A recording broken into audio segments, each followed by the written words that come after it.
ह्या 2-3 महिन्यात ठळक ज्या घटना कोकणाची एक घटना घडली 8-10 दिवसांपूर्वी पिंपरी चिंचवड महानगरपालिकेने जो भव्य दिव्य संभाजी महाराजांचा पुतळा उभारला आहे त्या पुतळ्याच्या बाबतीत काय घडले हे आपल्या सर्वांना ज्ञात आहे। त्याच्यानंतर स्त्रियांवर अत्याचार जे होत आहेत, परत मोठमोठ्या नेत्यांची मुलं, मोठमोठे श्रीमंत घराण्यातली मुलं आपल्या वडिलांच्या चुकीच्या पद्धतीच्या पैशाचा दुरुपयोग करून समाजामधील सामान्य घटकांचा हातनात जीव घेत आहेत आणि त्या सगळ्या घटनांना सरकार म्हणून हे सगळेजण पाठीशी घालत आहेत। गेले त्या 4 महिन्यात 3 मोठ्या घटना घडल्यात आणि त्या तिन्ही घटनांमध्ये मूळ आरोपी वेगळा आहे आणि पोलिसांनी आरोपी दाखवला तो वेगळा आहे। हे प्रशासन पूर्णपणे चुकीच्या पद्धतीने कामकाज करत आहे। न्याय कोणाकडे मागायचा, न्याय व्यवस्थेकडे जर त्याच्याकडे भूमिका व्यवस्थित ठेवली नाही तर त्यातून न्याय काय मिळणार हे तुम्हालाही माहिती आहे। त्यामुळे न्याय व्यवस्थेकडे जाणारे जे मार्ग आहेत ते पण सगळे या सरकारने बंद केलेत आणि शिवाजी महाराज संभाजी महाराजांना जाणून बुजून बदनाम करायचं आणि त्यांच्या बद्दल विकृत काहीतरी घटना घडवून आणायच्या आणि राजकीय आपली पोळी भाजायची असा यांचा डाव आहे का राजकारण्यांचा, यातून हा प्रश्न पडतो।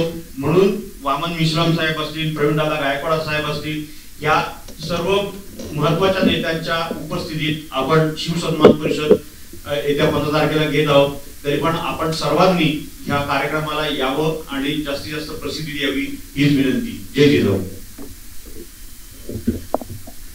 धन्यवाद सर। त्यानंतर विनंती करतो भारत मुक्ती मोर्चाचे राष्ट्रीय अध्यक्ष माननीय वामन साहेब यांनी प्रेसला संबोधित करा।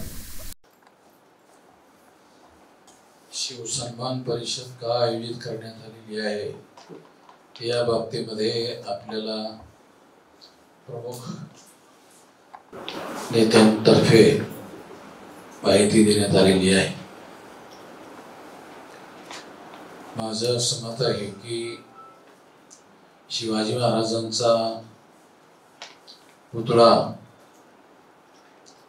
हा जाणीवपूर्वक पाडण्यात आला आहे। तो पडला नसून तो जाणीवपूर्वक पाडण्यात आलेला आहे आणि शिवाजी महाराज हे महाराष्ट्राचे दैवत असल्यामुळे हा साऱ्या महाराष्ट्राचा मोठा अपमान आहे असं आमचं मत आहे आणि म्हणून या मुद्द्यावर आम्ही गांभीर्यानं महाराष्ट्र बंद करण्याच्या बाबतीमध्ये विचार करत आहोत। तेव्हा हा जाणीवपूर्वक पुतळा पाडण्यात आल्याचं जे कारण आहे ते कारण असं, शिवाजी महाराजांचा पुतळा पाडून मराठाच्या विरोधामध्ये वातावरण तापवण्याचा त्याच्या मागे हेतू दिसतो आणि असं जर असेल तसं आम्हाला वाटते तर ते मराठा विरुद्ध ओबीसी आणि उच्चवर्णीय यांच्या मतामध्ये येणाऱ्या विधानसभाच्या निवडणुकीमध्ये ध्रुवीकरण करण्याच्या उद्दिष्टाने तो पुतळा पाडण्यात आलेला आहे।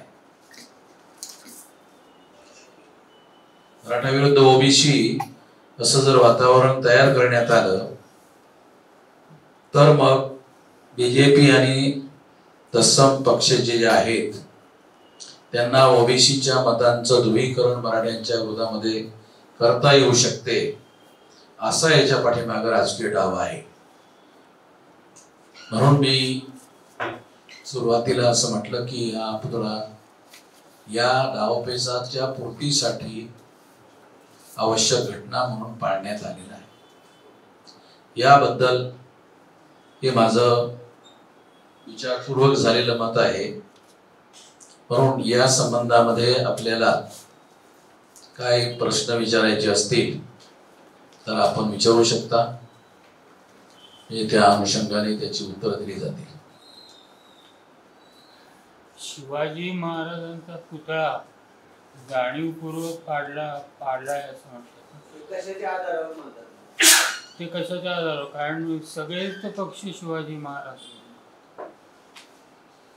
हो, सगळेच पक्ष शिवाजी महाराजांना मानतात, परंतु येत्या नजीकच्या कालावधीमध्ये महाराष्ट्रात विधानसभेच्या निवडणुका होऊ घातलेल्या आहेत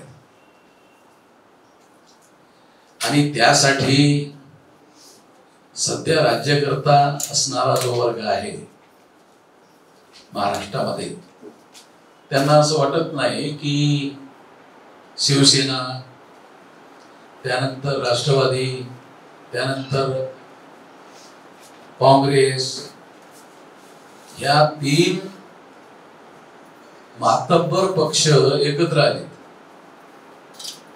आणि ते मातब्बर पक्ष एकत्र आल्यामुळे त्यांना असं वाटते की आपण या मातब्बर पक्षाच्या समोर निवडणुका जिंकू शकत नाही. मग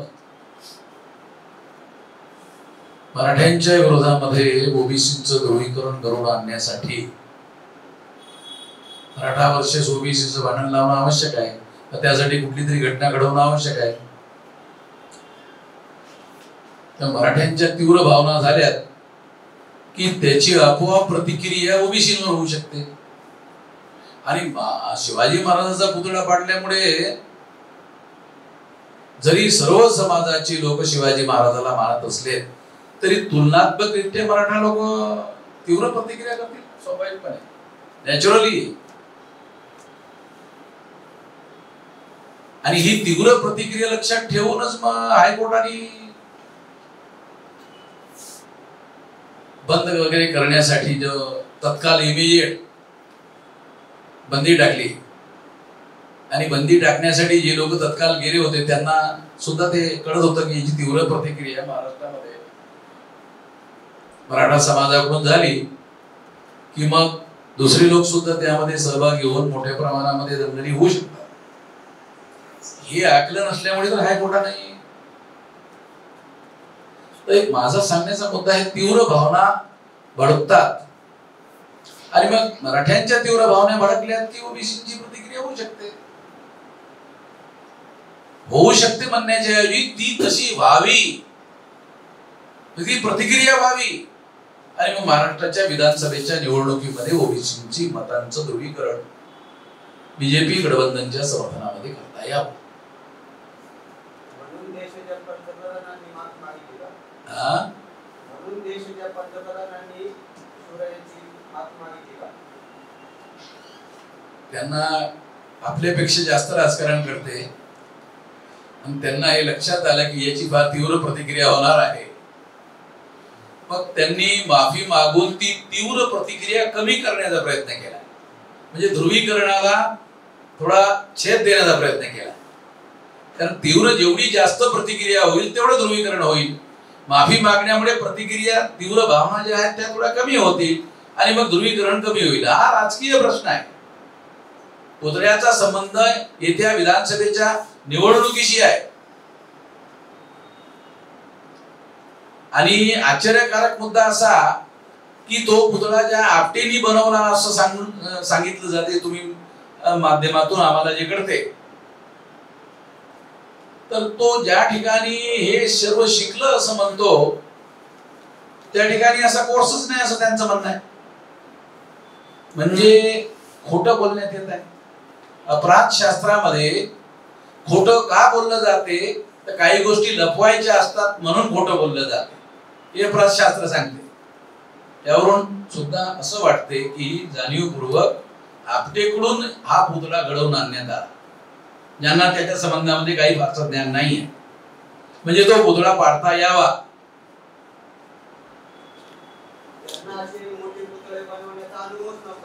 हा अर्थातच, म्हणजे पहिल्यांदा त्या माणसाला अशा प्रकारची जबाबदारी देण्यात आली. महाराष्ट्रामध्ये दुसरे माताबर लोक होत आहे ज्यांचे 50-50 वर्षापासून पुतळे अजूनही कायम उभे आहेत. 100 वर्षांपासून किमान मी माझ्या माहितीनुसार 50 वर्ष तर गॅरंटीने सांगू शकतो.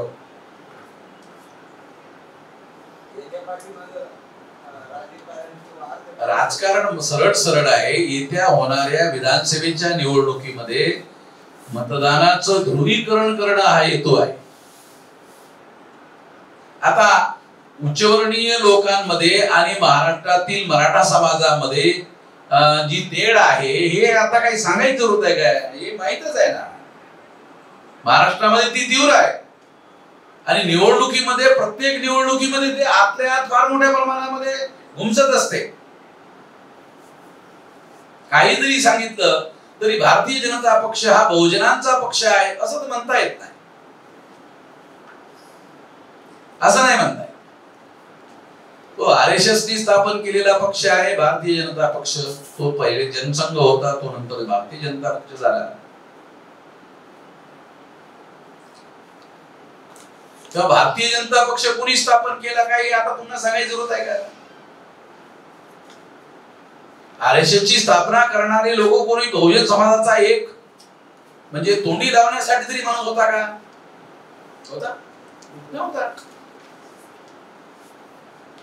शीर्षस्थ नेतृत्व जे आहे RSSचं ते कायम एका विशिष्ट प्रकारच्या जातीच्या नियंत्रणामध्ये असते आणि ते ठरवतात सर्व बीजेपीची वैचारिक धोरणं, दावपेच वगैरे सर्व तेच ठरवतात आणि त्यांना इम्प्लिमेंटेशन करण्यासाठी भारतीय जनता पार्टी आहे राजकीय क्षेत्रामध्ये. हे फक्त सांगितलं जाते RSS सांस्कृतिक संघटना आहे, सामाजिक संघटना आहे. आता हे प्रचाराचा मुद्दा आहे.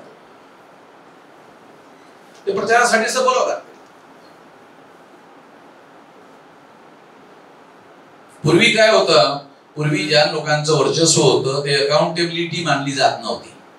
लोकशाहीमध्ये मतं मागावी लागतात दर 5 वर्षाला. म्हणून अकाउंटेबिलिटीचं जे प्रिन्सिपल आहे ते सर्वच पक्षाला मान्य करावं लागतं. जबाबदेही ज्याला म्हणता येते त्या जबाबदेहीचा सिद्धांत मान्य करावा लागतो आणि म्हणून ह्या गोष्टी बोलाव्या लागतात.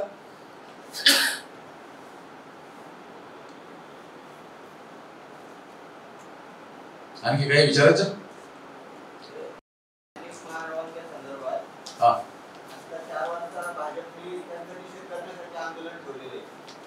लोकशाहीमध्ये आपण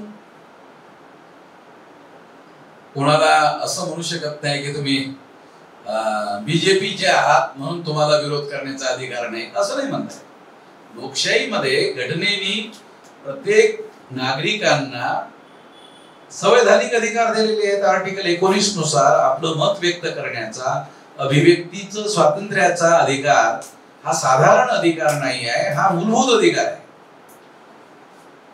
आणि मूलभूत अधिकार थोपवण्याचा अधिकार सुप्रीम कोर्टाजवळ सुद्धा नाही आहे. सुप्रीम कोर्टाजवळ आर्टिकल 32 नुसार ते मूलभूत अधिकाराला प्रोटेक्शन देतात. प्रोटेक्शन देण्यासाठी सुप्रीम कोर्ट मूलभूत अधिकाराच्या पाठीमागे उभं राहते. म्हणजे घटनेने आपल्या अधिकार दिले आणि मूलभूत अधिकार दिले. ते अधिकार आणि मूलभूत अधिकाराचा फरक आहे. तेव्हा मूलभूत अधिकाराला सुप्रीम कोर्टाचं प्रोटेक्शन आहे. कोणालाच मूलभूत अधिकार नाकारता येत नाही.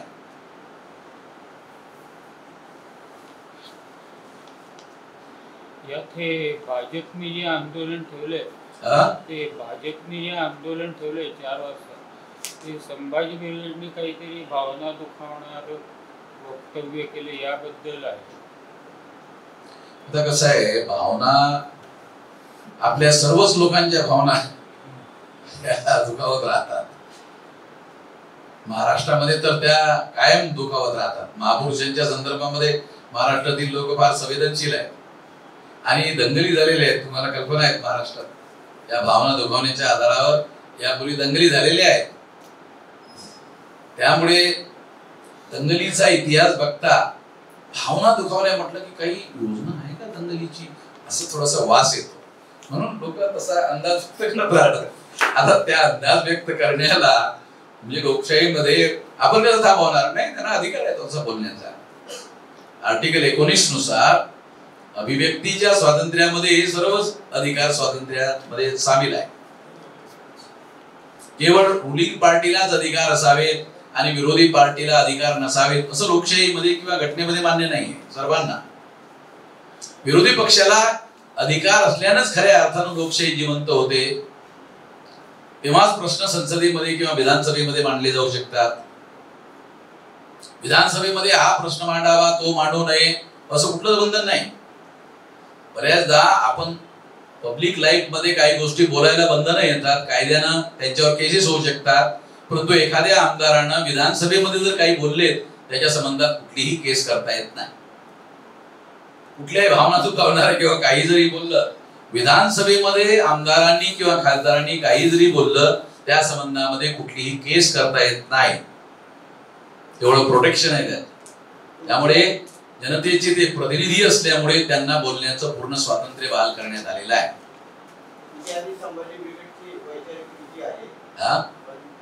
आम्ही कित्येक वर्षापासून मिळूनच काम करतो. आमचा एकही जरी आमदार नसला तरी आमची नोंद घेतली जाते.